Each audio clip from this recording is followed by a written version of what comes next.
샬롬, 우리 하나님께서 오늘도 저와 여러분들 편에 계십니다. 담대하시기 바랍니다. 오늘 하나님께서 우리에게 주신 말씀은 사도행전 제23장 31절에서 24장 9절까지 있는 말씀입니다. 믿음의 사람들, 특별히 사역자들을 하나님께서 돌보십니다. 우리가 알 수 없는 크고 은밀한 역사를 통해서 돌보십니다. 그러니까 막힌 것 같지만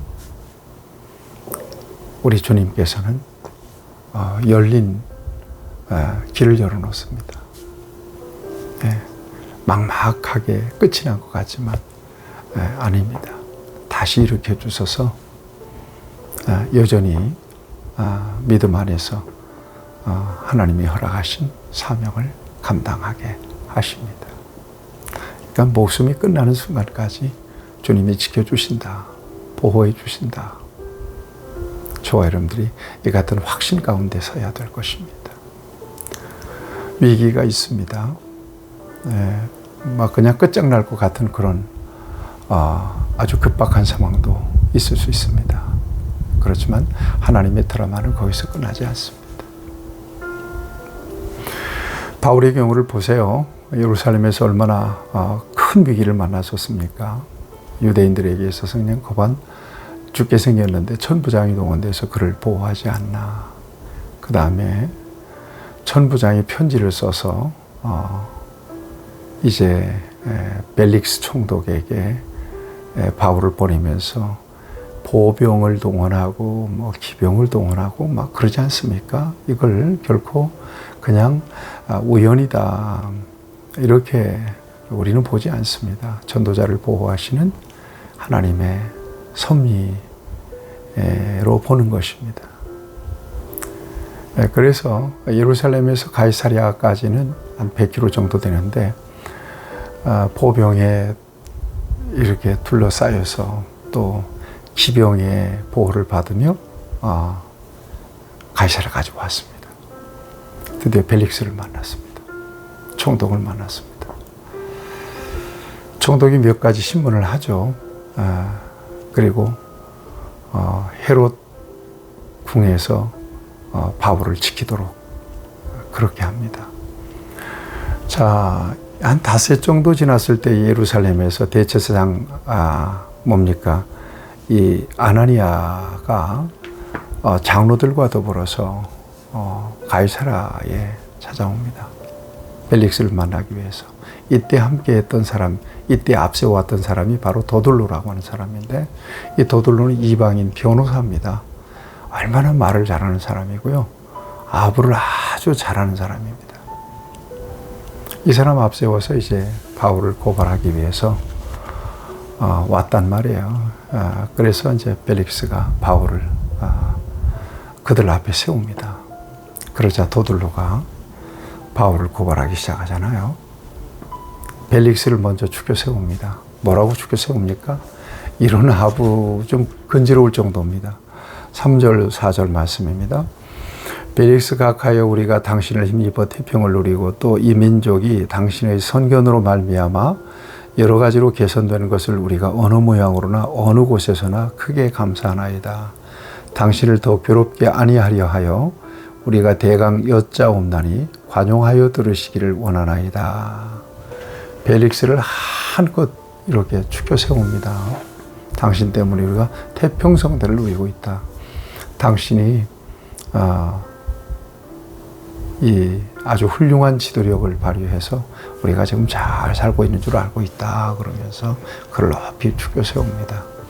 그리고 난 다음에 바울을 고발하기 시작합니다. 아주 잔인하게 바울을 고발하는데요. 5절 말씀 보면 우리가 보니 이 사람은 전염병 같은 자라 천하에 흩어진 유대인들을 다 소유하게 하는 자요 나사렛 이단의 우두머리라 그래요.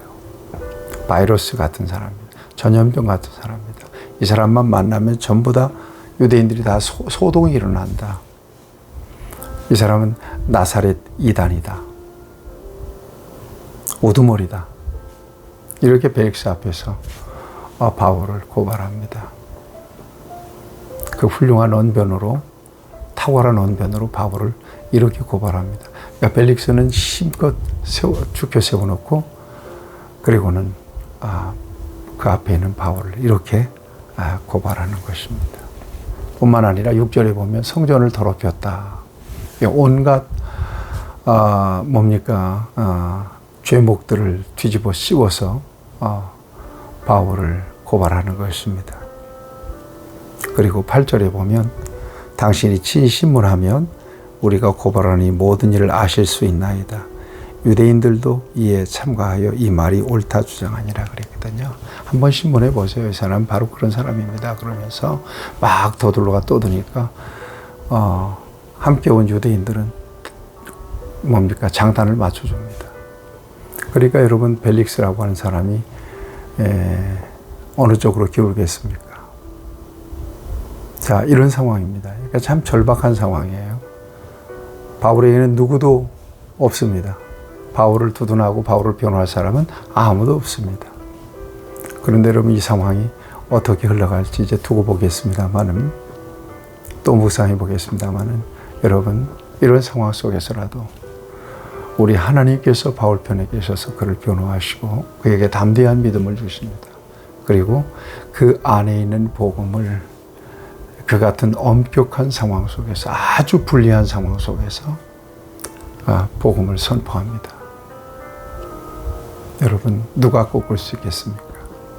누가 이길 수 있겠습니까? 이게 바로 저와 여러분들의 믿음입니다. 여러분 진리는 변하지 않는 것입니다. 복음은 진리입니다. 그 진리는 우리 안에 있고요. 예수님 안에서 저와 여러분들은 어떤 상황, 어떤 순간, 어떤 절박한 그런 환경에 떨어져 있다 할지라도 절대로 타협하지 않고, 절대로 물러서지 않고, 포기하지 않고, 예수는 그리스도입니다.